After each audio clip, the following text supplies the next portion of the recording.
Hey, that was a nice, very classic sort of little crisp opening there, Chris Belden. That was like a sound effect. Yeah. Well, we had a great time yesterday because I finally got to get you a belated birthday beer. It was Chris Belden's birthday, July 1st. So it was really belated, but happy birthday, Well, Chris. thank you very much, and it was delicious, and we had a great time. We did.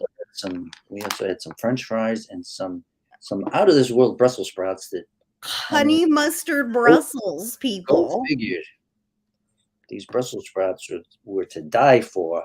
They And were amazing, and we were talking about how, Brussels sprouts, like for many of us growing up, were like such a nightmare vegetable to oh, have, Brussels on sprouts the day, dinner table. Brussels sprouts day was ooh, A rough day. this one, oh boy.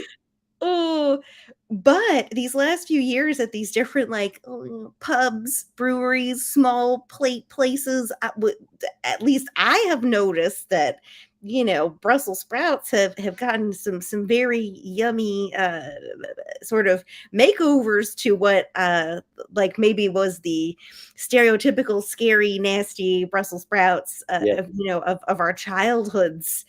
Um, these were you know, not my mother's Brussels sprouts. These Not were my mother's Brussels sprouts. Yeah, it was delicious. But we had a great time, and we saw all of you out there when we posted our fun little photo on Facebook. Thank you so much for all the love. I managed the all the social media stuff, so Chris doesn't get to see it directly. So I made sure to tell him about all of your love, belated birthday love out there. So thank you very much. It was so sweet. But yeah, we are excited to be back here. This is our second summer reading remix reading, and it's just the best. We're getting to spend time with some of our wonderful alumni friends and getting to hear some new stuff from them, but we'll talk more about that when we have our official welcome in a few minutes. But we need to know, as you're coming in, friends, fans of our readers tonight, fans of the show, have you seen the Barbie movie? I just nonstop talking about the Barbie this weekend. Also, or were you one of the people who did Barbenheimer, the combination of seeing Barbie and Oppenheimer in the same day, which I've heard gave a lot of people like kind of a double dose of existential crisis? yeah, It's a pretty overwhelming kind of experience. Would love to hear if you also went to see it. I've got my pink. I mean, I'm happy to wear a crazy earring any day, especially any stream day. sure. But this weekend has been like my weekend for my big giant pink earrings. Fantastic. Yeah. So Chris Belden, how was the rest of your weekend? Oh, absolutely delightful. If I could remember any of it. That is so funny. It went by so fast, and it's like, what did I do? It's like, I hike, I swim, I hang out, I'm with the family. Last night after seeing you, I went out and saw some music. It, Oh, Sugar Hollow, remember Sugar Hollow? yeah, Sugar Hollow is so fun. And with some neighbor friends, and, Nice. and that was loud. Boy, it was loud in there. Oh, I know I'm getting old. I'm like, holy cow, it's loud. Oh my goodness. Well, that well, actually, your hearing is still pretty sensitive. So I mean, both sides of that. I guess so. I guess I'm lucky in that way. But I guess. I have selective hearing now. Selective hearing. That's hilarious. Oh, I see mom and dad out in the chat. We see some peeps coming in. Just as a reminder, we're able to see, we see a viewer count for Facebook and YouTube. We're able to see that, but we don't ever see the viewer count for Twitter. I mean, not that we want to know what's going on at Twitter. Is just such an upsetting situation right now. Chris and I were talking, like, should we shut that down? I don't know, people. I mean, we some friends end up watching and liking and sharing on there, but we don't like the Elon situation. We're not happy with it. So just so you know, but we don't know who's watching on Twitter. So hopefully there's a whole bunch of nice FUMFA friends watching there if that's their preferred platform somehow. I'm gonna change the Twitter logo. What? So from that nice little birdie. Yeah. Now it's gonna be like an X or something. I don't know. They are what? Oh. I'm so uncomfortable. Oh my gosh. Every time I read something terrible that man says, I can't. I've never been on the Twitter anyway, so I'm fine. Yeah, we got on there a little while back just to make sure we're reaching the social media of all of our friends. That was our motive. Yeah. But yeah, we've gone back and forth on whether we're going to keep it around. But anyhow, we're so happy that you're watching for Facebook and YouTube, wherever you're watching. We're glad you're tuning in with us. We need to give you our official welcome. It is 8 p.m. Eastern time. And we'd like to officially welcome you to FUMFA 133. Like I said earlier, this is our second summer reading remix reading, where we're going to have a super fun group reading, all of people who have read on here before, maybe not for a little while, FUMFA alums. And we are so excited to hear from tonight Reuben, Tihi, Hayslett, Sarah Sleeper, Nick Knittel, and Susan Smith Daniels. It's like a big old reunion in here. And so we hope that you really, really enjoy the stream tonight and everything they have to share. If you're not following them already on social media, make sure you are, so that you can catch up on any of their books or publications that you haven't read yet, and so that you can follow up on what they're going to be sharing with us tonight and the new things that they're doing out there. Yeah, or just follow up on what they're doing on a day-to-day basis. You can see Reuben, hanging out in Puerto Vallarta, in Mexico. Things like that, just hanging at the beach or whatever he's doing on any given day. Being awesome. That's pretty good. I do that, and I just live vicariously through Reuben. That's what I do. We love it. We love it. Well, and if you want to see more of those cute little doggies that Sarah Sleeper's been posting, which I do. Right. Oh, and I follow Sarah on everything already. So, but if you also want to. If you also want to be up on that. But Chris, remind everyone what is coming up soon. Yes, indeed. Well, for those of you who are in the area, the general vicinity, we will be returning to Eco Evolution this coming Friday, the 28th of July, for our 1-year anniversary in-person open mic. And that will be Friday at 7 p.m. at Eco Evolution in South Norwalk. And we've got some amazing special guests, including the Norwalk Poet Laureate. Woo-hoo! We've got our old friend Brian Generalissimo Franco coming in to read some poems. We've got our parlor trickster, Jay Pass. Woo-hoo! And then Ms. Schneider and I, we're each gonna do some stuff, maybe some poems and some songs, and then we're just gonna have a whole boatload of people doing music, comedy, poetry, prose, interpretive dance. I don't know. Well, we welcome everything. If you want to share, you sign on up, and we just have such a fun and beautiful space there. Eco Evolution is just so much fun. It's an eco-friendly store here in South Norwalk, recently frequented by Charlie D'Amelio, if that's exciting to you. Big time now. I know, we're like very excited. And they now have t-shirts that they've been printing on thrift on shirts that are secondhand shirts. The nice little thing that Brad often says, which is "Mama Earth can't effing wait," which I love. And you got to come down. It's so much fun. Fly in, drive down. Phil Lemos frequently comes down when he can from Massachusetts. We would love to see you there, whether you sign up or whether you're just in the audience. And if you are in the area or you plan to be, we would love to have you feature as well. So come on down Friday night if you're available. It's going to be awesome. Yeah, Marie Mitchell out in the chat saying, I wish I lived close enough to attend the open mics. We wish that too, Marie. Yeah. We'd love to see you. On a train. Yeah, take that Amtrak. Amtrak it out. Well, we need to welcome our first awesome reader of the evening. Once again, this is our second summer reading remix reading.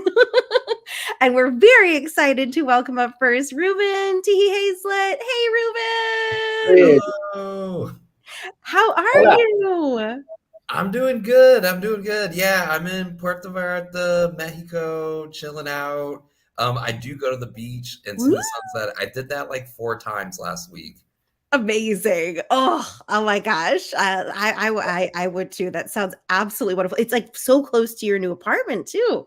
Yeah, I'm 2 blocks. I just moved apartments, so now I'm 2 blocks away from the ocean. Cool. So I'm even closer. And because Puerto Vallarta is on the Pacific side, the sunsets are always over the ocean. They're beautiful. We have the best sunsets in the world. That's absolutely incredible, Reuben. That's amazing. Well, I got to come down there and visit one day and see that. That sounds. He's even got the Dos Equis. He's got the Dos Equis going on down right there.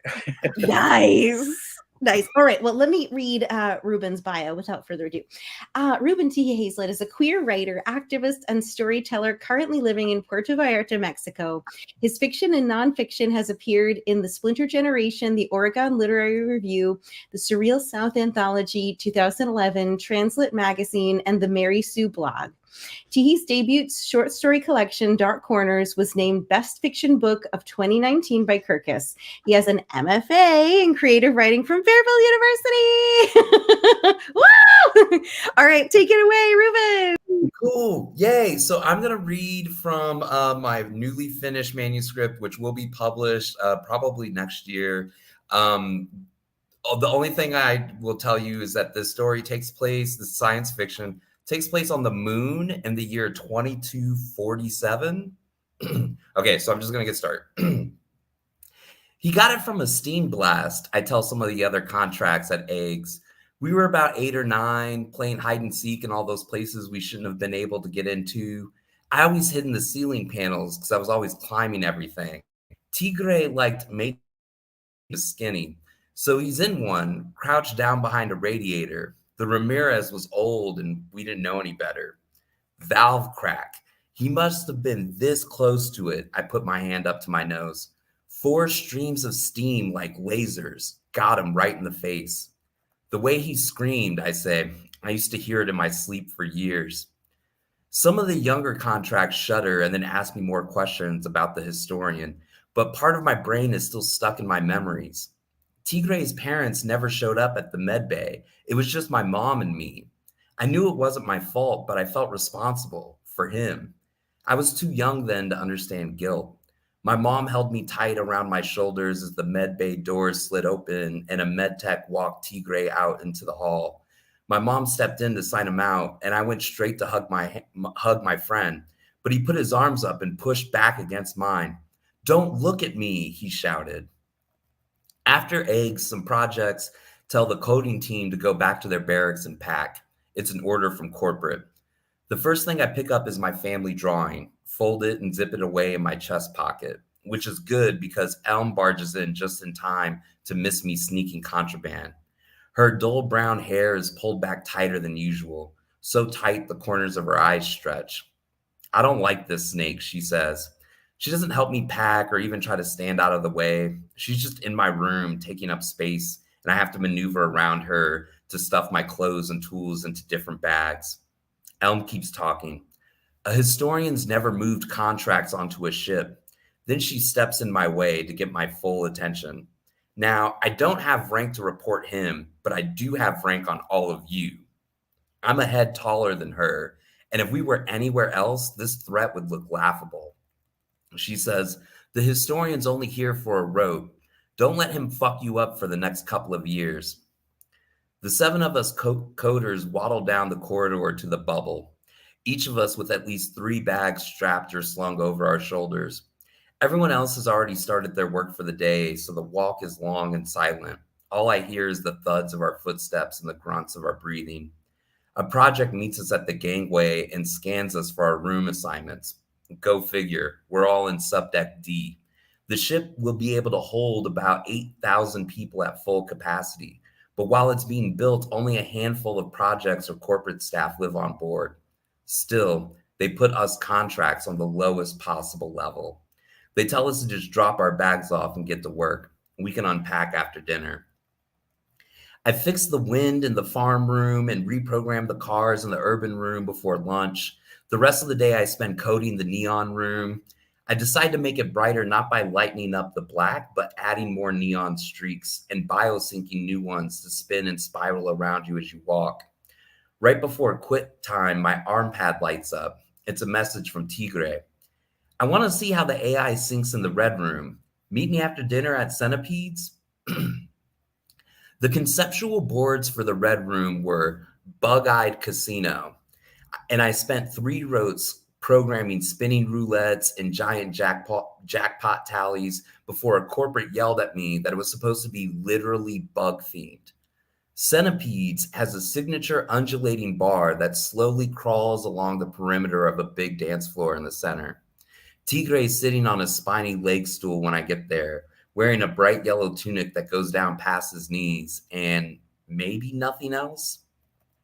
This looks weird. Tigre laughs a little and gets up to hug me. He doesn't squeeze tight, so I don't. It's what corporate wanted, I say and shrug my shoulders. I sit down next to Tigre and an AI girl pops up on the wall in front of us. She's wearing a shiny black corset and leggings and antenna. What kind of shine are you boys having tonight, she says. Moon mugs, Tigre says, 2. He swipes his arm pad at the girl and she takes his cred. Don't get me into too much trouble, I tell him.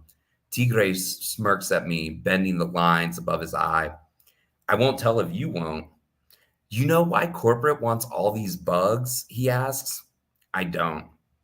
It's passenger conditioning. Mars is still farming insects for protein. You should see the kid rec decks. I can't. I'm only allowed on my decks. Moon mugs roll down the centipede's head and stop in front of us. Tigre cracks his and clinks it against mine. Snake, I feel like there's not enough shine in space to pay you back for, well, everything, Tigre says. I crack mine and take a swig. We were kids. I was just being a friend. You know what I mean. I take a longer swig and Tigre follows, mirroring me like he used to. The AI girl vapidly blinks at us until Tigre shoos her with his hand. I want to say something, but my tongue feels like lead. Instead, I just stare at Tigre. His jaw is smooth where mine is always patchy with hair. I can never quite grow a full beard. The strobe lights from the dance floor cross his face, and a few of them pick up shadows under his scar lines. What? He says. Oh, I'm sorry. I fight through my heavy tongue and keep speaking. 20 years, man. I know. I literally thought I'd never see you again, Tigre says, and then takes another swing. And you know, sometimes I would think maybe I just made you up, like a coping mechanism. He laughs. I'm sorry. I know that sounds so stupid. No, I say, you had a tough go. I mean, a lot of people never make it off the names. But here we are, on the moon. Tigre raises his mug, but I don't. Not at first. Here we are, sitting together, but in very different places. Tigre reads my face, and the second clink of our mugs isn't as festive as the first. Fuck, Tigre says. Look, I'm sorry. I cut him off. No, don't apologize. It's not your... And then he cuts me off. No, I know I should ask, but I don't want to. Tigre motions for the AI girl, swings his finger in the air for another round, swipes his arm pad, and shoos her off again. It's all so fluid, like swim strokes, like he's done this so many times before. He says, Can we just do those questions some other time? Like, put all this corporate crap to the side and just get drunk? We've never actually had some mugs together. We stole one once, I remind him, and Tigre beams a smile that sends me back decades. That doesn't count. We couldn't even finish it. It was so gross. Well, they're not gross anymore. A lot of things aren't gross anymore, Tigre says. And like a reflex, I cup my knee. I cup his knee with my hand. First, his eyes go wide, but then they relax. I finish my mug, and he does too. Two more roll down the centipede. Somewhere in the third, my hand slides off Tigre's knee, and he doesn't notice. He's telling me a story about something that happened on D1, but I only half listen. The shine buzzes in my brain, and I can only concentrate on parts of Tigre. His teeth when he smiles, his deep brown eyes, the small bit of his chest just above the button of his tunic. Tigre stops talking when I put a hand on his shoulder and lean in. I draw him towards me, and we meet on our lips. But when I pucker and nudge, there's no response. He doesn't move. For a second, we're like two dumb rocks just barely touching. Then I pull back. What are you doing, Snake? He asks me. I thought I try to get it out, but my tongue feels like lead again. You thought what? That we're gonna fuck or something? I grab my mug and take a giant gulp. I'm sorry. I'm drunk and straight, Tigre says. You're straight, Snake. You made that clear. What? On Ramirez, Tigre narrows in on me, just like he did to Bark at dinner last night. Do you not remember? No, I stammer. I mean, yeah, I remember everything. I told you how I felt about you, and you didn't, you just got up and left. The shine starts to flush in different directions in my head, but that somehow unlocks my tongue. One, we were fucking teenagers. And two, you left. You jumped ships, and I never saw you again. I can feel the moon mugs gurgling in my stomach, and it feels like fuel. Do you know how much I worried about you? How much my mom worried about you? I mean, eventually we just thought you were dead. Me bringing up my mom lands on Tigre like a rivet shot. We sit in the silence for a few seconds that stretch like hours. When the AI girl shows up again, Tigre's hand flows through the air for another drink. I'm sorry, Tigre says, with his eyes straight ahead before eventually settling them onto me. I start to speak up, but he places a hand on my shoulder, quieting me. I never meant for you or her to worry about me. Somebody had to, I tell him. You know, I remember how much you used to say that you felt so alone all the time. But Tigre, you were always saying that to me. You weren't actually alone. You're right, Tigre breathes out. The centipede's head bobbles two more mugs and they roll down his back towards us. Last ones, I tell him before cracking mine. Tigre's gaze wanders off of me. He's somewhere between the bar and the wall screen. I clink my mug against his. Hey, I wait for his eyes to land back on me. It feels better when he's looking at me. I'm sorry too for I motion between us earlier. I think some part of me has just always been a little curious. Always, he says, and I can practically read his face. He's remembering what I'm remembering. For me, it's the way he screamed, "Don't look at me," that gets lodged in my head. I heard it even then, the last time we ever saw each other. I wonder how he remembers it. Tigre's eyes scan down and up the length of my body. I was always huskier than all the other boys my age. I still am now. When we're almost done with our mugs, I speak up again. Let's do a flat toast. A what? A flat toast, I tell him, where you cheers the last drink instead of the first one.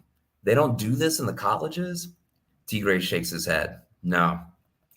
We clink mugs, down the last, slam the mugs on the bar, and we have to say one thing we want, both at the same time, but only one word. The scar lines on his forehead shifts as he looks cross at me. No, I swear this is a real thing on Yao. It's how and then my tongue goes lead again and I just stop. I realize I still have the family photo tucked in my chest pocket, and the thought makes my stomach plunge like I'm riding down from orbit. How you what?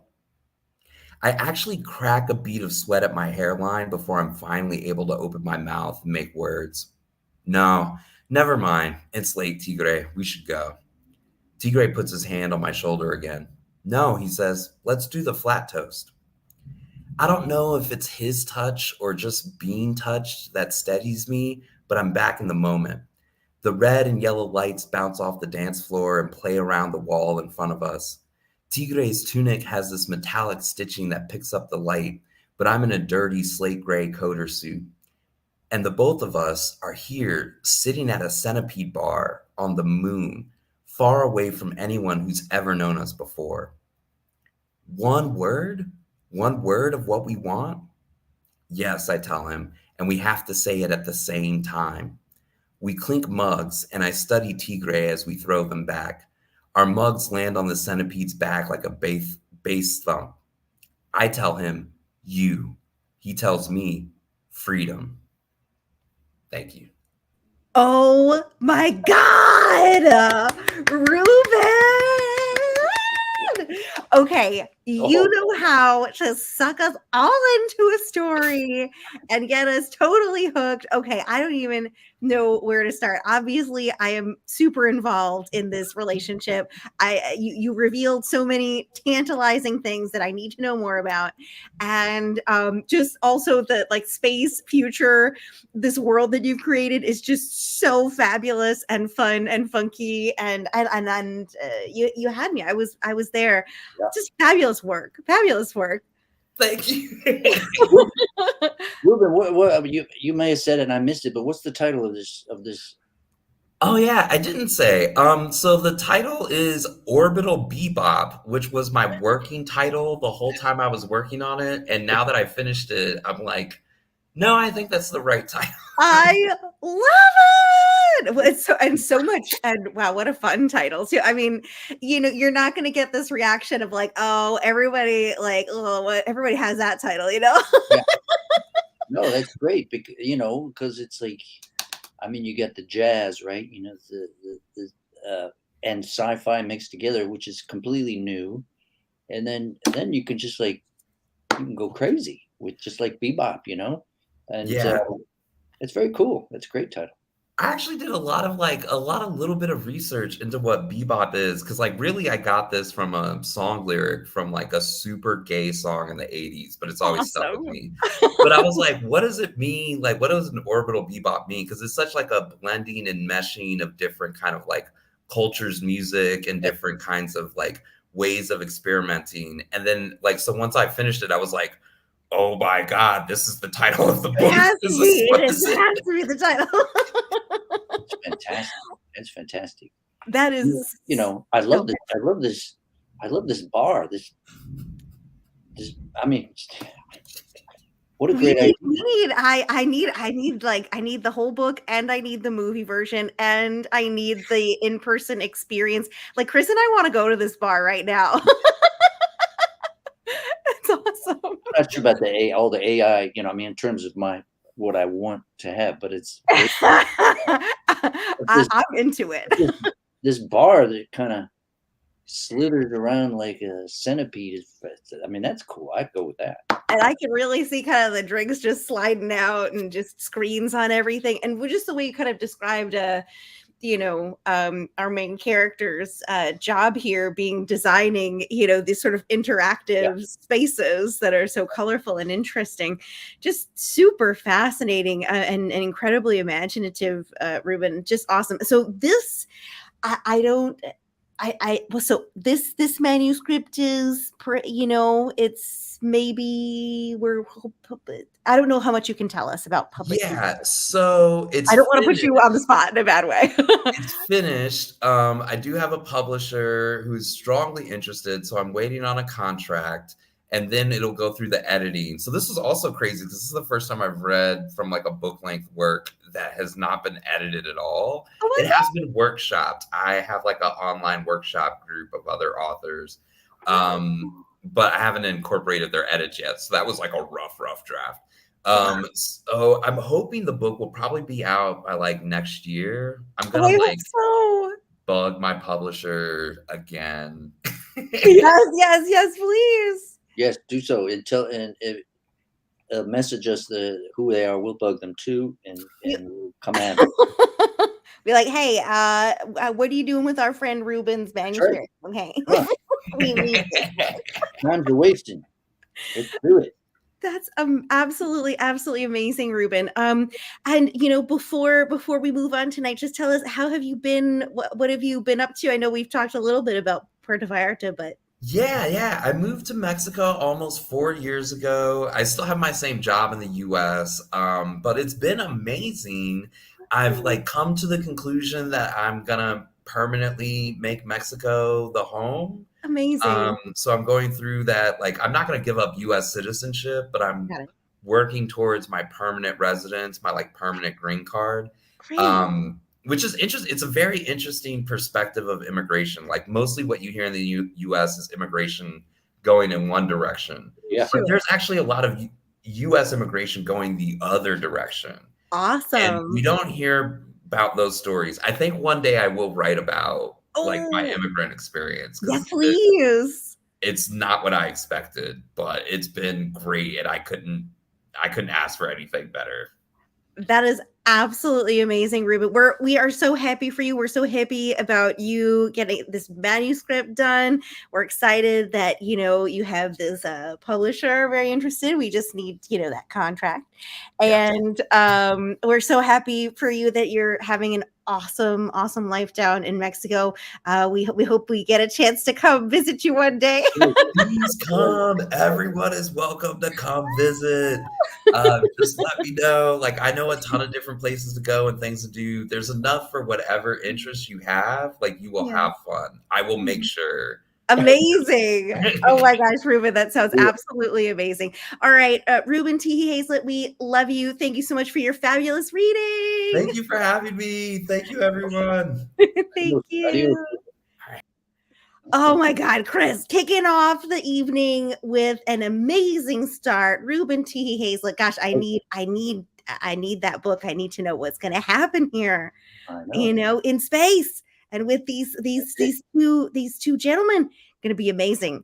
Well, we need to welcome up our second reader of the evening, our friend and fellow FUMFA, Sarah Sleeper. Hi there. Hey, Sarah, how are you? I'm great. So nice to see you guys and so nice to be here. Thank you for inviting me.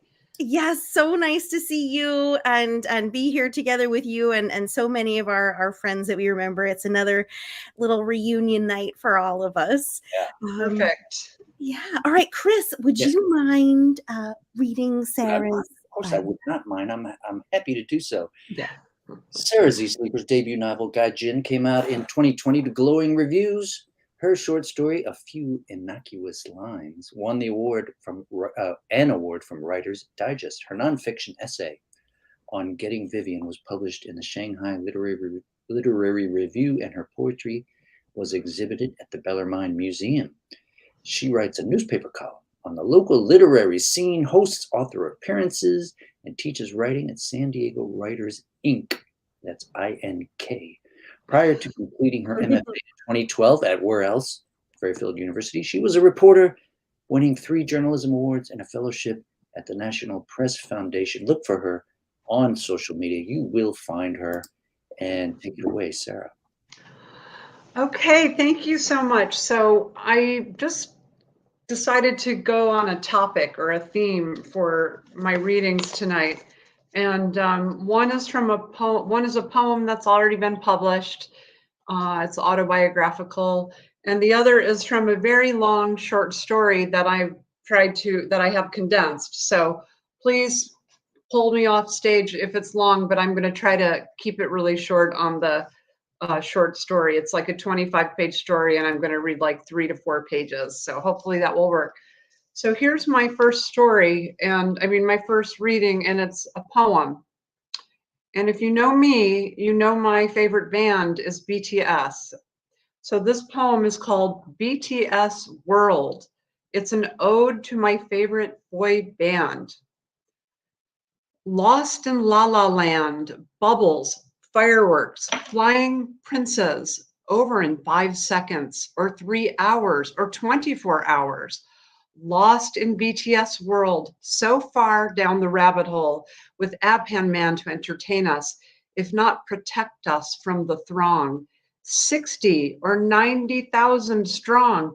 Who cares? It was everyone.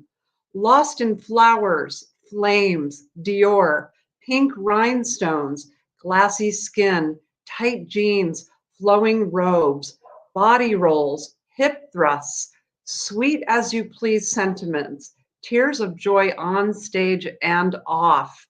BTS world is where I die.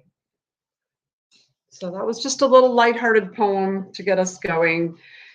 And then this short story is not autobiographical. It's about a tennis player named Maxwell Mantek. And it's called Mantek Man's Up. And I'm reading it sort of in not the exact order it's written in, just to fit some good scenes in. So Mantek Man's Up. For Christmas, when I was 10, my father gave me a tennis racket and some lessons. That's a late start for a tennis player. Most start at 5 or 6. I showed up for my first session on Monday, January 2nd, 1998, at Larry Lecter's Tennis Academy in Scottsdale. It was a concrete field of 15 green courts, plopped in the middle of cacti, scrub brush, and dirt. Larry looked regal in traditional whites, shoes, shorts, collared shirt, and no cap, his calf and forearm muscles bulging and glistening. He was commanding and loud and pure, and my first superhero. I lost interest in the Transformers on my bedroom floor. Along with my Hulk and Batman videos, they were relegated to the back of my closet behind my tennis gear. That first day, I missed striking the ball 11 times in a row. Larry fed it, gentle toss and bounce, right to me. I sprinted past it and on top of it, flailing through the empty air as the ball bounced a second time behind me. 11 times I whiffed. On number 12, I decided not to run to the ball, but to let the ball come to my racket. I willed its direction and its pace so that the ball would come directly to me, to my racket head, held down by my side, the way Larry had instructed. When the ball arrived right to the center of my strings, as I knew it would, I swung so hard I almost ripped my arm out of its socket. The racket connected with the ball, plonk, and the ball flew up and out of the court and into the street and pegged a passing car on the roof. Plonk. The sound of a solid topspin hit, plonk. I learned to despise the wavering plink sound of an off the sweet spot shot, the imprecise plonk of a mishit when the ball glanced off the frame, plonk and thwack, a well-struck serve or overhead smash, and the whispered pomp, an angled touch volley. I was quick as a cat and I could get to every ball. That's what Larry said. My flaw, and it was minor, was my tendency to overrun, to overhit. That's not a bad problem to have, Larry told my father. I think you have a star on your hands here. My father, always a little slow on the uptake, didn't respond. Tennis became my obsession, the thing my parents had to schedule everything else around. Aside from schoolwork, which they made me do, I played tennis and only played tennis. I would rather play tennis than hang out with my best friend Jackson. I would rather play tennis than make out with Haley, my girlfriend. I would rather play tennis than eat. I was tennis, tennis was me. When I wasn't playing, I pined for the court, grieved its absence. I learned the art and pathology of one-track-minded, all-consuming passion. My mantra became ball, ball, ball, ball, ball, ball, ball, ball. Anytime I needed to refocus during a match or calm pre-match nerves, I stared at the ball in my hand, the ball on the ground, the ball in my opponent's hand about to be served. Ball, ball, ball. I turned pro on my 16th birthday. Larry told me it was time. You've got a live arm, Max. You can win it all, he said. And I believed him. I had already begun beating top 50 players and achieved phenom status. Sports Illustrated put me on the cover after I inked my first endorsement deal for an electrolyte drink. Quote, Maxwell Mantech ace with Teflon balls, the headline said. It was a lot to live up to, but I knew I could do it. That's it. I just knew. I had no doubts, no worries, no hesitation. Nothing had happened in my young life to make me so certain. I had no genius IQ test results. No teacher proclaimed me coordinated or gifted. No doctor was awed by my advanced physical prowess. I was small for my age, 2 years behind the norm. My dad tried to keep that information from me, but I saw Dr. Wolf's notes. Max is less than average. I didn't care. I was going to be a tennis champion, and he wasn't. I knew I was going to be a champion, but then I wasn't.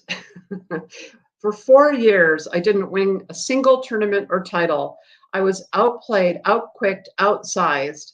I learned the language of the profane. 4-letter words raged inside my head and burst out onto the court, hurled at my opponents, the umpire, the spectators.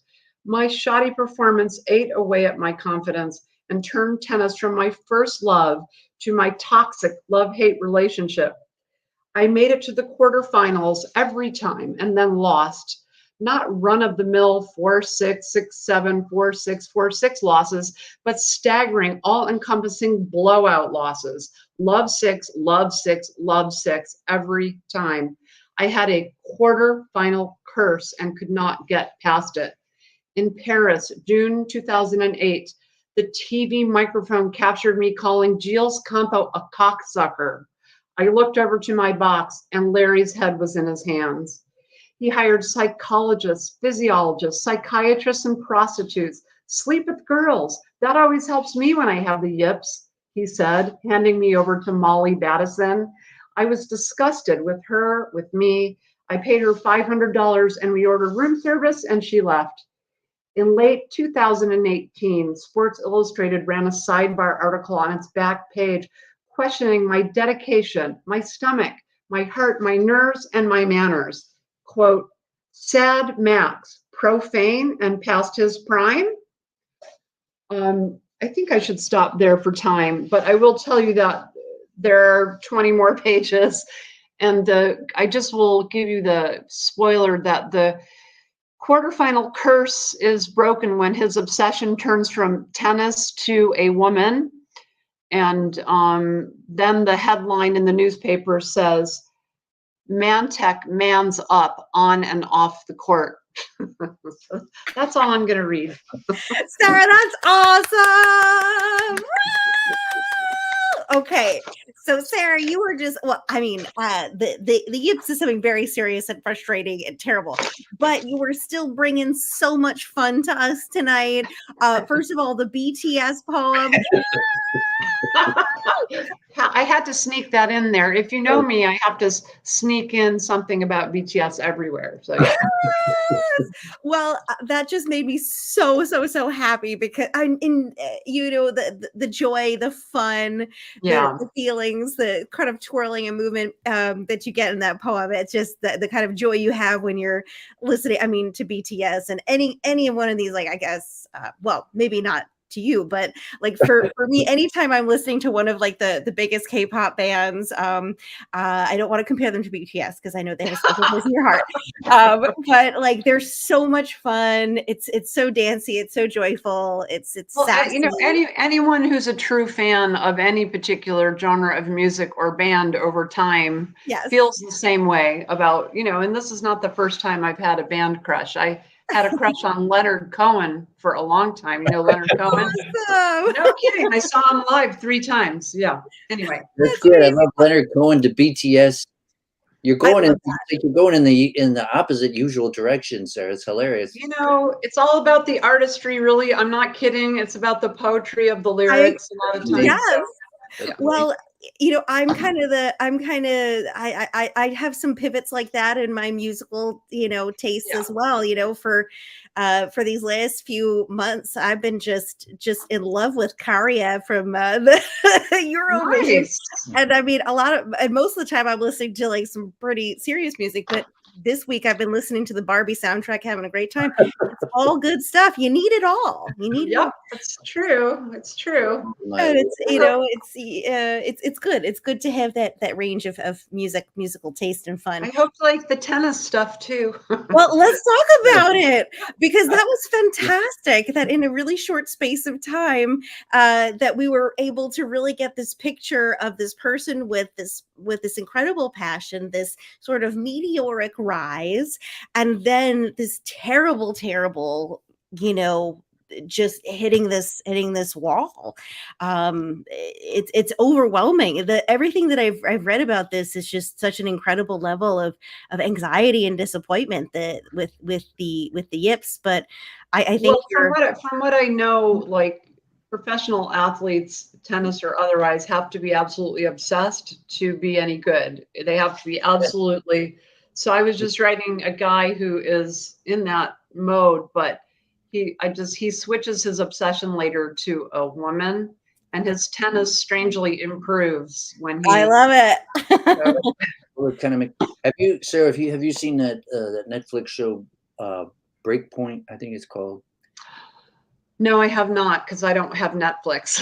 Okay, fair enough. Sorry. Okay.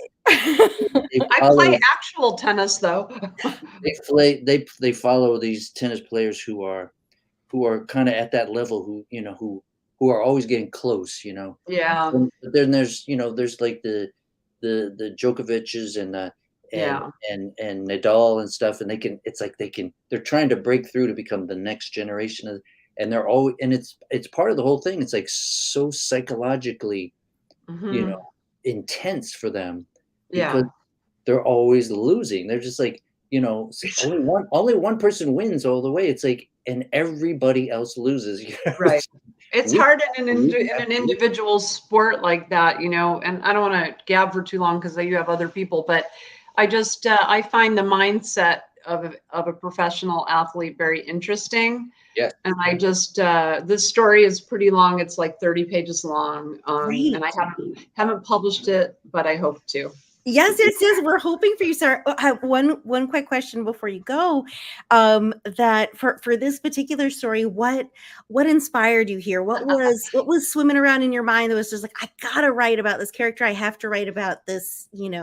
Well, I didn't read the very first scene, which is a scene where he's basically exploding in profanity in his head. Yeah. And he's in his mind. He's like squishing the hand of the umpire and like, really, really angry. And I kind of started there. But I mean, for me, as a person who plays tennis, I just wanted to try to get inside the mind of a person who is, on that athlete track. I love it. And I mean, I just find it interesting, the single-mindedness that they have. Absolutely. You evoked that so powerfully, and I loved the sound imagery, like where you're so in it that the sound that the ball makes when it's like doing the right thing. That was so cool. Sarah. Thank you. Well, wonderful to hear from you tonight, Sarah. Really, thank you for everything that you shared. Thank you, guys. This is always such a blast. Yay! We love you, Sarah. Thank you so much. Awesome. Chris, another, I mean, these are just such star-studded events. And, we've got two amazing pieces that need to be published immediately that we've heard from our two friends. Right. We need to know what happens next. But we also have two more incredible readers this evening. So let's keep it rolling. We are very excited to welcome back to the FUMFA stage our friend and fellow FUMFA alum, Nick Knittel. Hey, Nick. Hello, How are you? I know that you are sick this evening and you are joining us. Thank you so much for hanging in there, being with us. I am getting better. I'm at the tail end. You're recovering. But yes. Excellent. Well, I will introduce you with your bio. Nick Knittel is the author of the story collection Good Things, recipient of the Fairfield University Book Prize. He has occasionally stood in classrooms and pretended to be knowledgeable on writing and editing, much to the dismay of many students and prison inmates. You're so funny, Nick. He is now in North Carolina, but remains fiercely protective of Ohio for reasons unknown to even him. This cracked me up. I read that. I understand that. Yeah, Chris is from Ohio, if anyone forgot. It doesn't seem to let you go, I feel like, even when you try. I know. I keep trying. There's some great people coming from Ohio right here. Two of them with me right here today. Yeah. So they're doing something right over there. All right, Nick, we're looking forward to your reading.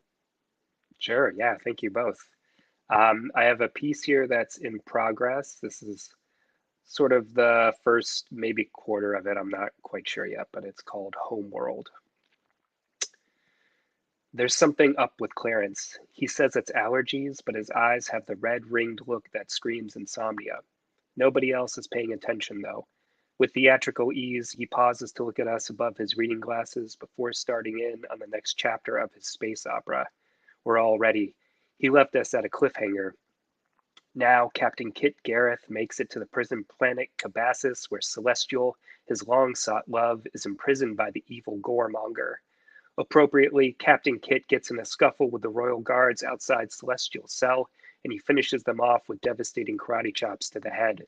The class cheers when Captain Kit dodges a bullet from the last guard and punches the man with all his might, his plasma-encrusted fist penetrating the skull and splashing brain and bone out the other end.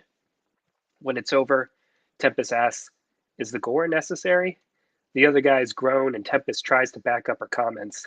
Maybe we could look at the verb choices instead to create more immediacy, before she stops, the guy shouting her down playfully. From the back, Carlos says, "I'm a visual learner," and Big Tree points out that blood coming out of someone's skull doesn't splash so much as spray, and it's another one of those Big Tree comments where nobody asks how he knows what he knows. Regardless, Clarence leans back, his glasses further down his nose, pleased but deflated. The class quiets and Mac goes next, giving a shaky reading of a love poem for his daughter, full of protectiveness and security. The little bits of history he's given us is that the relationship is strained, to say the least, but each week he's here, trying to write an apology she may never see. There's no time for discussion, though. The loudspeaker crackles out with the time, and that is that. A guard I don't recognize comes in and does the final count, and then we pack our things. I'm arranging our desks when I see Quip hanging back, and he nods toward me and Tempest and says out of earshot of the others that Clarence was denied parole again. "I guess we're going to hear the end of this Captain Kit shit after all," he says. "Is he okay?" I say. "Is there anything we can do?" Quip laughs and shakes his head. "Yeah, man, a spare key and a getaway car. Get that man a ladder and something to cover the barbed wire on the way over. That'll help him." He heads toward the door where the other inmates are crowding the halls, the same identical clothes in one moving mass. $1 million, $2 million, he shouts before disappearing into the pack. He's right, Tempest says. Good ladders are very expensive. At night, the prison grounds are peaceful. You can forget where you are, believe maybe that you're on in some swank college green out east. They told us at orientation that the land used to belong to a girls' school. There are dormitories and a chapel. Deer come to the outer fence and munch on grass, and sometimes turkeys make their calls from the woods. Tempest says it feels like summer camp, but I never went to summer camp. Galen buzzes us in the lobby and hands us the visitor's log. "Did you all catch that UFO?" he says. "No," says Tempest. "We must have missed it." He shrugs and clicks his tongue. "It comes most nights right around now. Just hovers out by the trees and glows. Looks like a big jellyfish." I sign my name. "Is this new?" He pulls out his phone and scrolls to show us a dozen dark photos, all of a single blurry white light, like a street lamp taken half a mile away. He sees the look on our face and says, "That damn thing never lets you take a good picture of it. You have to experience it for yourself." "What do we do?" Tempest asks. "Wave it down?" Galen has told me a lot of things since I started volunteering. He told me about the Bigfoot he nearly caught in his backyard and his past life as a victim of the Triangle Shirtwaist Factory fire. He told me about Chloe and Isabel, his two Great Danes and loves of his life, and cried when he said his mother died last year. He's of indeterminate age, flat-toned, and stares in a way that is often disconcerting, but he's always been nice to me. I tell him I keep my eyes peeled, and he's got a look of relief. He walks us to the parking lot, but before we can say anything else, he's facing away, his eyes on the tree line, waiting. I walk around the lot at night. I live close to downtown, and you can cover a lot of ground when you don't want to sleep. I've walked 5 hours sometimes, back and forth across the isthmus, covering all the alleys and side streets of the city being generous since half of it has been swallowed by the university. My neighborhood, up and at the blossom of land where the lakes curve away from one another, is all brick and ivy, NPR bumper stickers, and small chicken coops, but my apartment is classic graduate school housing, an old house diced into 4 units. I never see my neighbors, but we share the same Wi Fi. They are installing $1 million condos that look onto the lake. The bars closer to the university are full of students and loud noise. Across the street, 2 cops lean against their patrol car, watching the drunks make their way up and down the block. Just 3 streets over on the bike path, a girl was raped and beaten half to death last summer. Posters are still up for the march that took place soon after, pleading for people to take care of one another, to be the bare minimum of human and not evil. They still haven't caught the guy. Tempest hates the university, the city. She says it's too white here. She grew up adopted by Quakers in rural Pennsylvania, and the first time she tells me this, I laugh at the idea that nowhere Pennsylvania is blacker than Wisconsin. She says I can't understand being from the Midwest and all, and I know she's right. Even though we share this geography, there are gulfs between us, from skin to tongue. She can't wait to leave. She talks about Pittsburgh. Her adoptive parents are dead, but she's got cousins out there and the rest of the Quaker community she used to know. The daughter she only mentioned once in passing. Some days I'm fine with the idea of her leaving, c'est la vie and all that, but then some nights I'm walking and there's a hole in my chest that makes me tremble. She made the writing class exciting again. For too long, it was just me in there trying to teach, to get something out of my English degree since a normal job couldn't be found. Then she appeared, joining the volunteer pool as a way to stay busy and not collapse into grief, and maybe now she'll disappear again. She says her only purpose is to disrupt. She claims to be a grenade that life keeps tossing in the center of other people's lives. That was how she introduced herself that first night at the prison. I'm Tempest. I'm in a real weird place. And all I could say was, tell me more. Tempest delights in that space. She finds her age difference at once hilarious and then depressing. She doesn't drink, but the first time she invited me over after class, she pulled out a dusty bottle of wine and told me to drink it in front of her as a thank you for giving her a ride when her car was in the shop. It was odd to have an audience for something so mundane. We sat on the couch and talked until the bottle was half empty, and then she took off her shirt. She leaned back and said, "Now your turn." Since her husband died, she said she's trying to be more forward. Every time I try to understand what she sees in me, I come up empty. She doesn't come to me. 3 months on now, and she's never seen the house or the apartment. I've cleaned things for her, made it look nice. I've come a long way since college. There are pictures on the wall from Goodwill, but still, it feels lived in, decorated. Part of me waits for her to ask, to want to be let in, but that's not how this works. No matter who drives, we always go back to her place. A quiet house on a quiet street. There are gaps on the walls and empty spaces on top of tables and bookshelves. The pictures that remain are landscapes or a few where she is hugging somebody, acting goofy with a group, faux artistic inserts from younger years. You could see this and believe she went from college to middle age without anything happening in between. Class seems to exhaust us both, even though it is only once a week. But there are stories and poems to select, questions we want to ask, and ways to divide up the 3 hours we are allotted with the men. I used to do all this the night before, or even somewhat shamefully, in the car on the way to prison, but Tempest insists that we get out of the way early, over takeout from the curry place up the road or tacos from the street vendor she knows by name close to the park.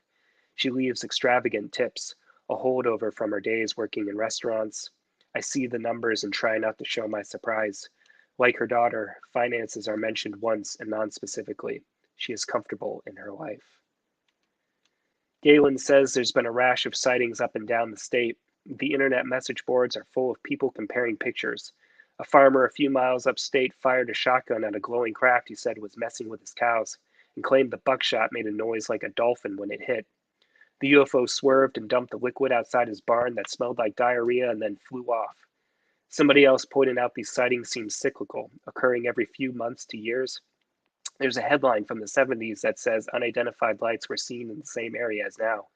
It's all tied into the heat wave that has come through, they claim, turning the normally mild summer air into a hellish humidity. I got a theory, Galen says, while he waves me through the metal detector. He's only telling me these stories now, claiming that Tempest asks too many questions. You know how there are nuclear missile silos all over the Midwest? They say shopping malls and farms and any flat plane you can see from the highway could have something underneath.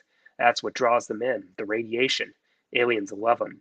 They buzz missile sites all the time, but the Air Force hushes it up. So the prison is a nuclear silo, I say. For once, I'm glad Tempest isn't here. She texted to say she was going to skip this week, to call after. Galen goes back behind the desk and buzzes the first set of security doors. He looks smug. Well, that was my first thought, too. So I got this Geiger counter off the internet, and I've been walking the grounds. I thought for sure that storage shed near the chapel would be one, but no luck. Or at least they hid it too well. He taps on the bulletproof glass when I make it through. There's something here they want. His voice is tinny over the intercom. Maybe it's me. Maybe I know too much. He laughs, his voice echoing after I walk out the door. With the guards dead, Captain Kit finds himself in the same room as the goremonger. The creature blocks him from Celestial's cell, but instead of using his horror gauntlets to send the captain to the nightmare realm, he drops his weapons. To the surprise of no one, the goremonger tells the captain they are not so different. They should join sides, rule the galaxy together forever. The doomsday switch hums in the center of the room, blue light pulsating, a crackle of electricity in the air. One touch and Earth is rendered into nothingness. Of course, the captain refuses, but the goremonger persists. Earth must be destroyed, he says. They are the real enemy. They are pitting the two of us against one another. They are the ones who paid me to kidnap Celestial. Earth hates you and hopes you'll kill me. Destroy Earth and free us all from prison. Captain Kidd hesitates. Celestial hovers above him, her eyes blank, her consciousness trapped in a mind void. So she was free from the goremonger's prison, only now to be put in a coma, says Quip. Mind void, says Clarence. The air is damp with perspiration, and he wipes sweat from his brow. Everybody is fanning themselves with paper, looking out the barred window as if it will magically open and provide a breeze. Well, that sucks, says Big Tree. Only Quip, Big Tree, Mac, and Elliot are here. Rodrigo got released over the weekend and Carlos the day before. They didn't talk much, but with the two of them and Tempest gone, it feels like the air has been sucked out. Class is purely voluntary. Nobody gets credit for their GED for coming here, and it's not like I'm getting paid. The silence weighs hard. We barely made it through our packet of postmodern poetry, and I was convinced that that would have generated some kind of discussion, but no luck. There's a funk hanging over us I don't know how to gap. Tempest was always good at this. She could get a rock to talk, but nobody's willing to follow Clarence. We're left with mind prison inside of our own prison, sweating slowly and thinking about other things until time runs out and I leave, feeling like I've let them all down again and again somehow. I call Tempest from the road. The highway is dark and empty, only streetlights veering off into the distance to break up the lines of hill and sky. On the third ring, the phone disconnects with a weird screech and I feel a vibration ripple over the steering wheel. The headlights flicker and the car chugs like it's caught on something. It happens fast, but I swear there's a cascade that erupts out in the night, a surge that causes the lights to blink and stutter on and off, away and back again, plunging the road into blackness, and then high above there is an audible click, and everything is back in sudden, sharp normalcy. Another car is pulled over on the shoulder, emergency lights blinking, and an older couple standing near the guardrail. I pull behind them, lift my shaking hands off the wheel, and get out. I feel like I have to remember how to walk. Am I even breathing? They're looking past the trees into the sky. The stars bloom, Cassiopeia bright and jagged. The first night of class with Tempest, the first time I saw her and realized this person was something else, something more than just another teacher. I stopped her on the lawn outside the classroom and pointed out a shooting star. It arched across Orion. I showed her Betelgeuse. They say that one day now it might explode. The light from the supernova will be intense, visible in the daytime. It will be the closest supernova we may ever know, the biggest event to come from space in our lifetimes. It will be beautiful and last a year, maybe longer. Long enough for us to get used to it, she said. I suppose so, I said. People will look at the sky and say, oh, yeah, it's beautiful, but don't you think it's a little too bright? Get that thing out the sky, I want to sleep.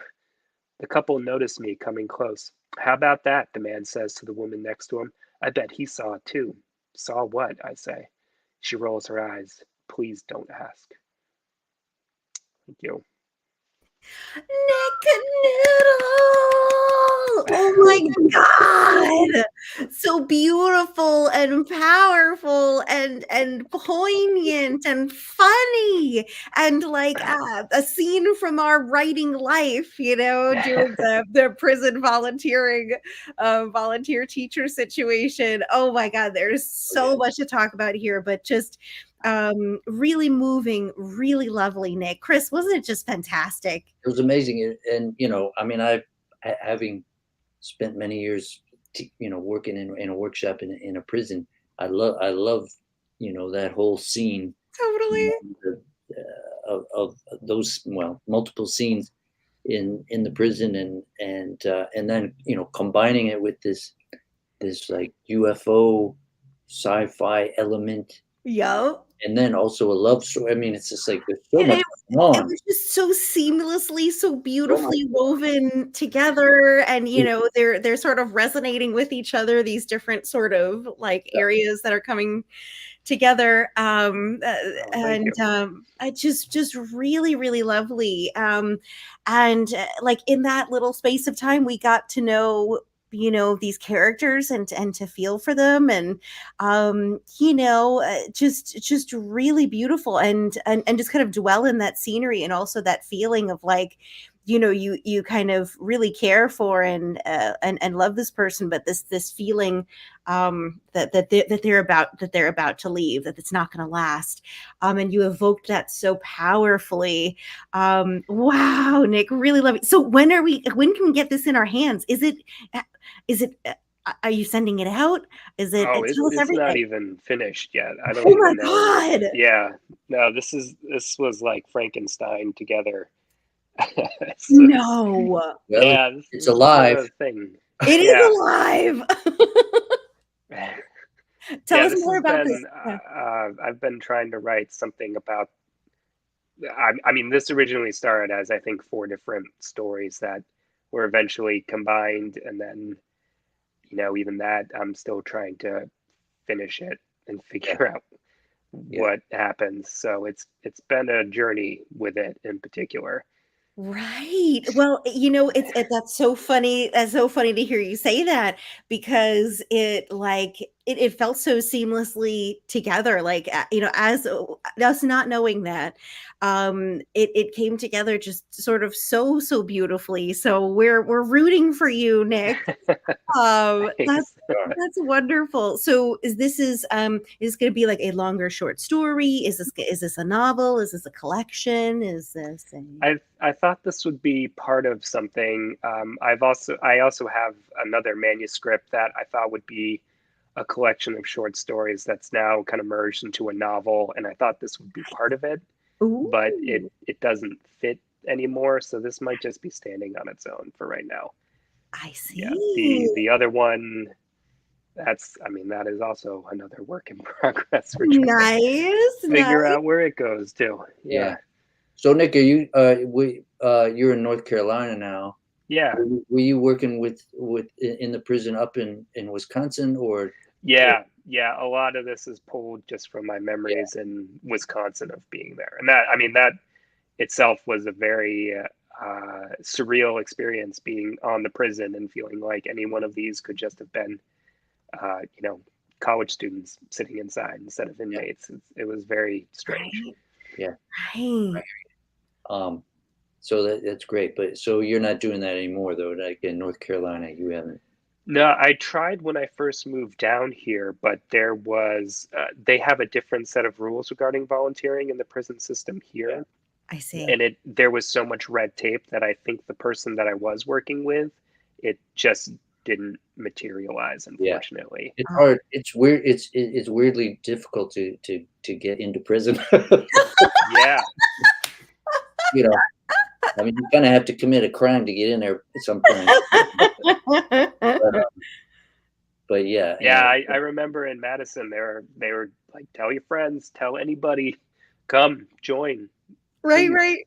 yeah, it's good when it's like that. But yeah, well, anyway, it's great work, and Awesome work. it's Yeah, thank you such so great much. material to use, for your own work. And so Absolutely. Yeah, it really is. by this story. So Well, Yeah. we absolutely loved what you shared with us tonight, Nick. We're looking forward to you finishing that story and it being out in the world. Keep writing, keep sending things out. We love you, Nick. We love your writing, and we're so glad Thank you're you here with very us much. tonight. Feel better. Get Oh, well. I am. You know, I've got my tea. I've got my honey. Everything's all right. Perfect. Thank you. I think So by the end of this reading tonight, he's going to be 100% Katie. that you know what the healing power of Yeah. community. I feel like your earrings are already giving me the boost that I needed. Oh my God, Nick, I knew it. I knew I had to wear these earrings for a certain reason. That's Yeah. amazing. Nick, thank you so much. It's always amazing to see you. Beautiful work. Thank you. Have a Thank good you. night. Thank Thank you you. so Big much. great having you. Oh, wasn't that just fabulous, Chris? Yeah. Oh, that was like Yeah. beautiful, poignant, funny, powerful Nick Knittel writing up in the house tonight. Yeah. Wow, and just what a star-studded, event tonight is. Anytime we've got, any kind of feature reading or group reading of FUMFA alums, it's just so fun, like a reunion, It but is. so inspiring to hear what everybody's got going on, and everybody's just doing these incredible works. And It is. I tell you, it's so great to see people because it's been a little while since we were in the program, that's and right. there's a lot of people who bail. That's true. They don't keep writing, and it's so That's great to see everybody. Not only writing, but they're kind of on fire. on fire. No, I mean every single person we've heard tonight, they're like, just knee deep in really incredible work right now, and we're so happy for you and excited for you and honored that you're here sharing it with us. Speaking of sharing wonderful readings, we have one more amazing writer to welcome to the FUMFA screen tonight. We are so excited to welcome back Susan Smith Daniels. Hey, Susan. Hi, thank you so much for having me. How are you? I'm good. And I love your earrings. I haven't seen the Barbie movie yet, but it's on my list. Thank I think you. I have to buy Love to something see it. first. Yeah. It is just so much fun. But Susan, how have you been? I've been good. Busy. Excellent. Busy Yeah. with so many things. That is wonderful. That is wonderful. Chris, would you do the honor of sharing Susan's bio with us? Truly an honor. Susan Smith Daniels graduated with an MFA from where else? Fairfield University in 2012 and received her PhD in creative writing from Bath Spa University in 2020. She was the winner of Fairfield University Book Prize in 2017 for her collection The Genuine Stories, published by New Rivers Press in 2018. She is also the author of The Horse Show Mom's Survival Guide from the Lions Press in 2005 and was a regular columnist for Practical Horseman magazine and freelanced for other equestrian magazines. Susan is an adjunct professor at Maharishi International University's MFA in Creative Writing program, where she teaches one semester a year. Susan has been married to her husband, Bob, for 47 years, which doesn't seem possible. She must have gotten married when she was just very underage. I don't know if that was legal. She has 2 children and 5 grandchildren. She was born and raised in suburban Philadelphia and has lived in that other Fairfield, Iowa, for the last 41 years. She and her native Californian husband divide time between Iowa and California. She's currently finishing a novel on memory loss. You can visit her website, and this is an easy one, susansdaniels.com. There's no periods in there, it's just susansdaniels.com. Susan, take it away. Thank you, Chris. So this novel on memory was part of my dissertation, and I'm just cleaning it up. I'm actually just getting ready to write the synopsis. Marketing of work is not really my favorite thing to do. Anyway, the novel is I Remember, I Forget. The first half is a second person address by the main character, Meg, whose husband died in a snowy car crash. And the second half is I forget when she's beginning to lose her memory and the awareness. And so in parts of this, she's addressing her husband and she knows her memories being lost, but she wants to go over sort of the events of their life. And this is halfway through the first part of the book.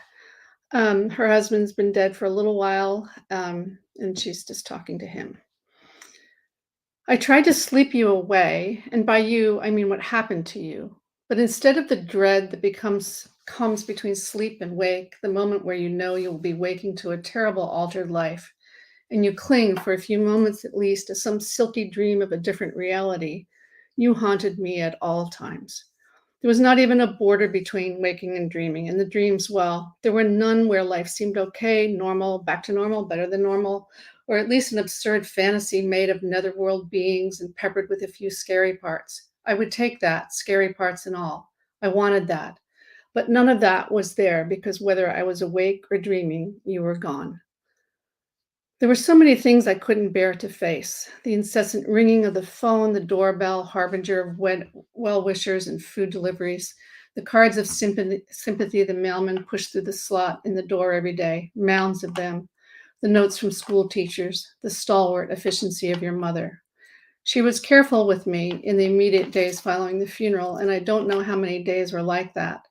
The sight of the mounds of flowers and casseroles on every surface in the kitchen and dining room would bring such waves of nausea that I brought a pillow and blanket into the bathroom.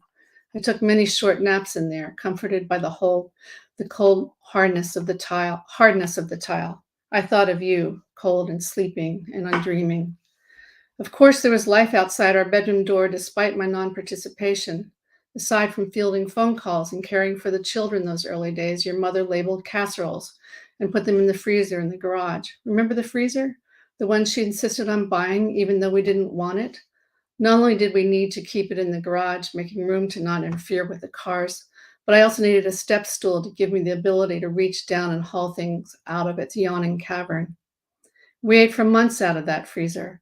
Later, when I was better, when I had rallied enough to find little moments of brightness with the children, we made a game out of the contents of the freezer, the gifts of sympathy that lay frozen and waiting to be appreciated in their fullness, appreciated as a meal that would nourish this family, smaller by one, less functional, covered in grief, and I'll admit, more than a small bit of chaos and confusion. I would fetch some frozen thing and we'd take a guess at what it was. Don't look, Charlie would push Mikey if he tried to read the label. Oh no, Mikey said on occasion. It's Mrs. Quincy's zucchini and beans. Pizza, Cat would squeal, and everyone would laugh because Mrs. Quincy made the worst casseroles, and I'd always call for pizza to be delivered. We, meaning you and me, thought our neighbors, Leonard and Edna Quincy, were old then.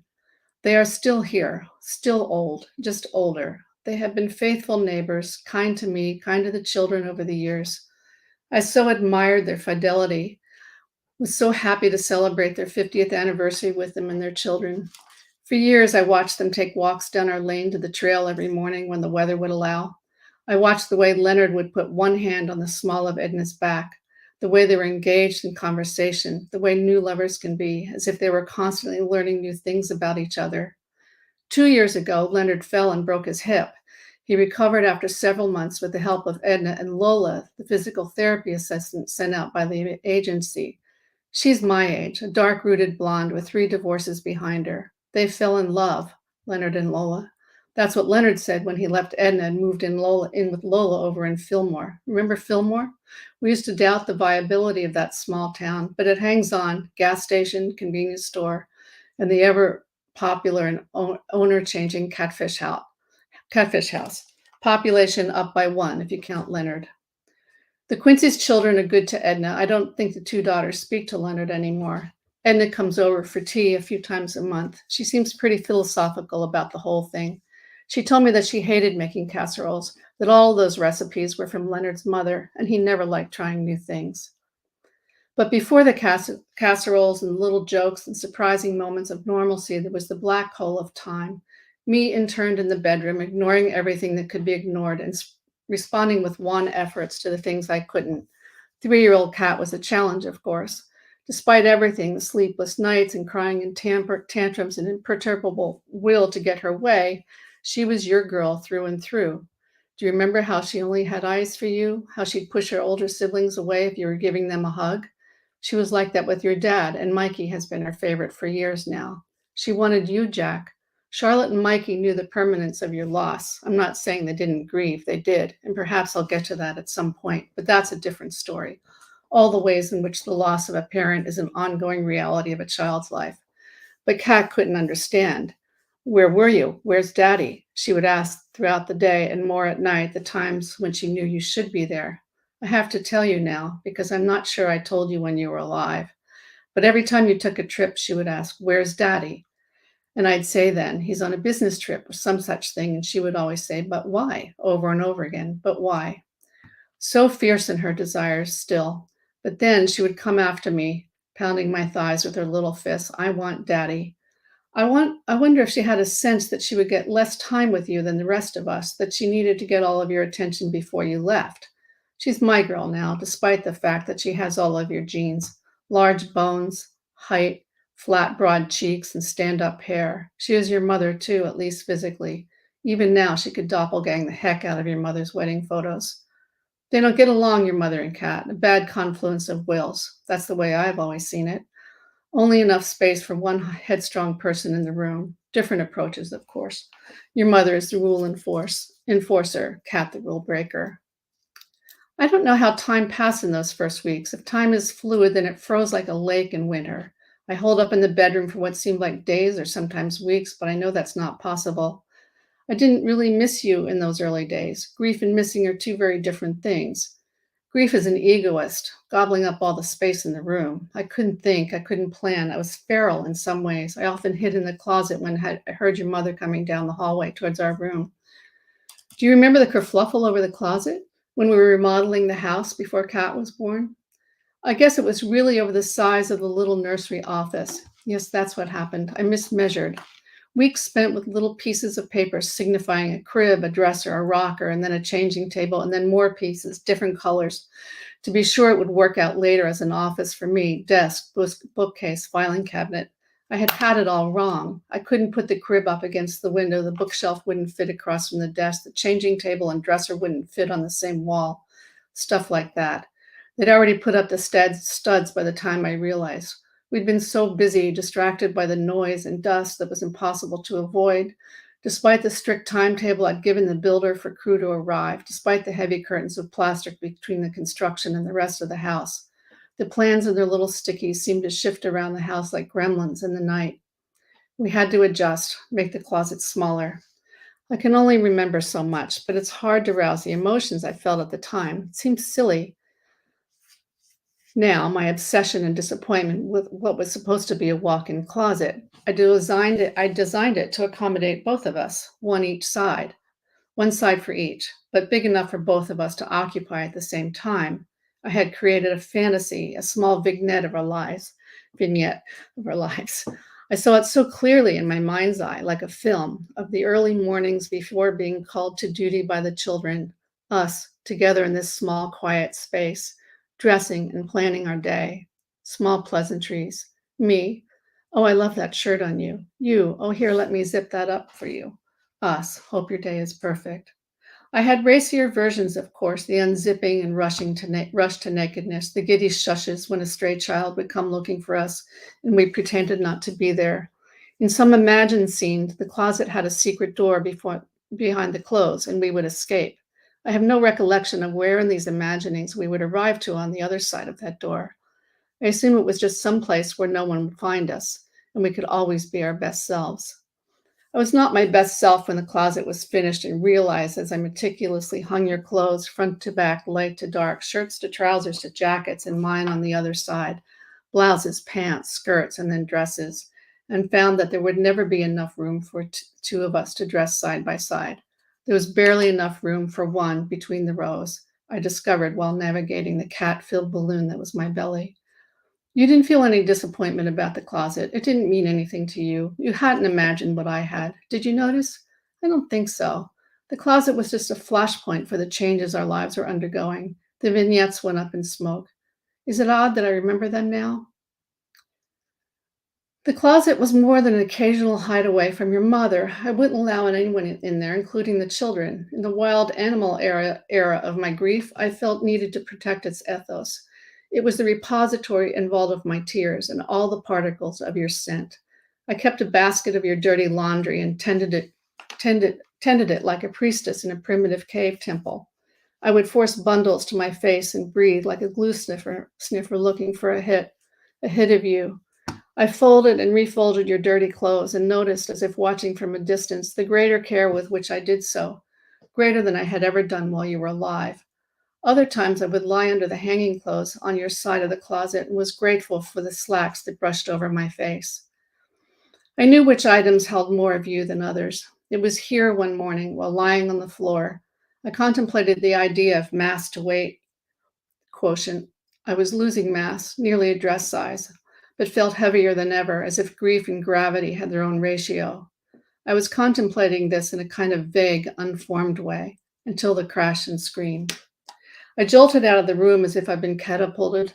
There was no weight between me and the door. I flew in a rush of other emotion, a rush of motherly fear and anxiety that was so different from grief and helplessness. I didn't know how she did it. Kat, I mean. Your mother was such a hawk that Kat must have done some magical disappearing mole in a hole trick to find her way to the dining room, move a chair, and open and pull on the glass shelving in the china cabinet, enough to bring it down. I could not imagine what she could have wanted from up there. The tempered shells didn't break, but lots of crystal did. Anyway, it was all shattered glass and wailing child, and your mother in such exasperated shock that she yelled at Kat.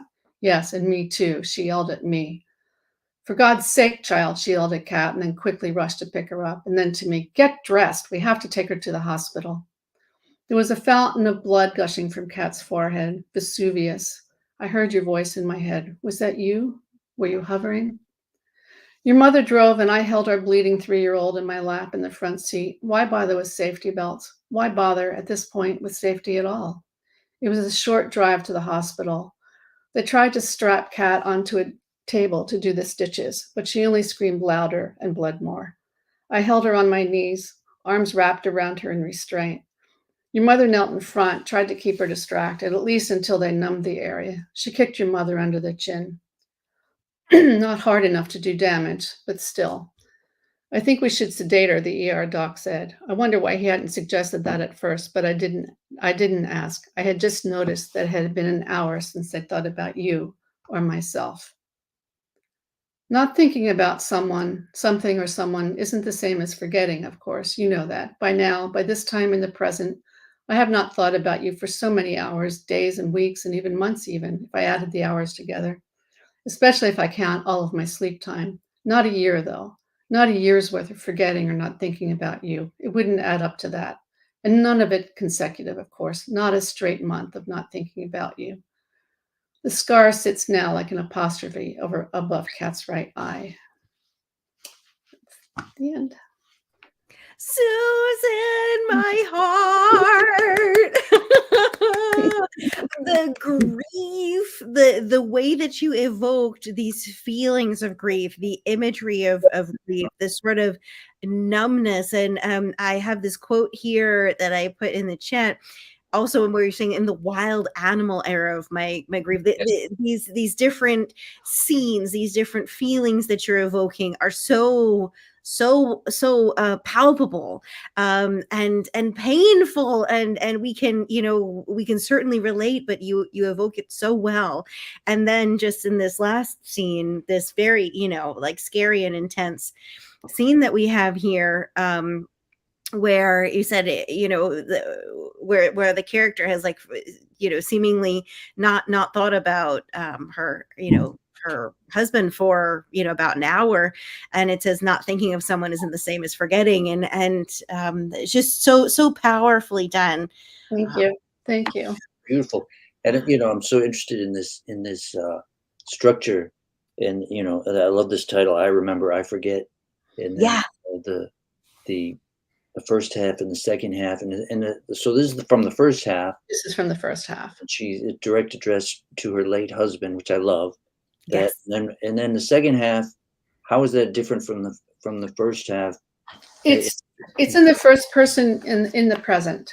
In the present. Okay. Because that's where you have That's to a live. cool idea, you know, to Yeah. you know, come at this topic in that way. So, you know, structurally and technique wise, it's really smart.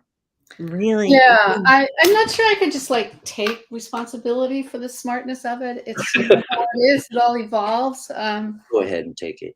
Yeah, I mean, it was my dissertation, so I had, you know, I had to get it done. It took a long time, Yeah. and I had other ideas for the novel that didn't work. You know, Right, so right. Yeah, of course, that's how it goes. But then, you know, hopefully you end up with something that's really interesting and works and is you know just in terms of structure and technique is, you know, different and unusual and all that stuff, and everything comes before it.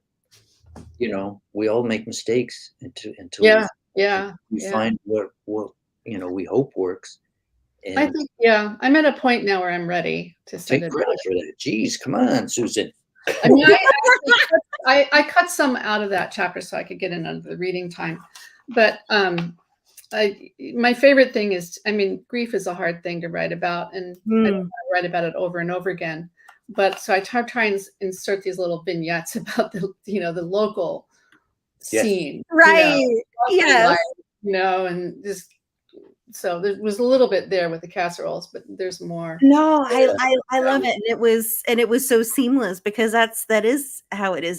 You know, at first just like blindingly intense and overwhelming, and then you have these moments through, you know, throughout the day where, you know, just kind of regular things are happening and funny things are happening, and you hear about what's happening here and there with so and so, and that was just so real. And I love the commentary about the casseroles, and I was seeing like the step stool to dig into the bottom of the freezer you didn't like, the character didn't want. Yeah. It's such a great little images there. Thank you. As a short person, it's something easy to imagine. You don't own a freezer like that, but you know, when I thought about it, it's like, Yeah. Well, I need one. I need that step stool. Yeah, and those things, like, they're, you know, they can be deep, you know, so it's like Deep, you could fall in there. All And then right in, Susan. Yeah, watch out. that's another thing.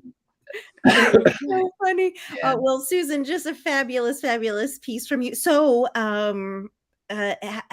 how close to publication are we sending it out? I've written the pitch, you know, the letter, and I need to write the synopsis, and that's the hardest thing because it's, Oh, you know, it's not consecutive. The whole, you know, so I'm just working on it.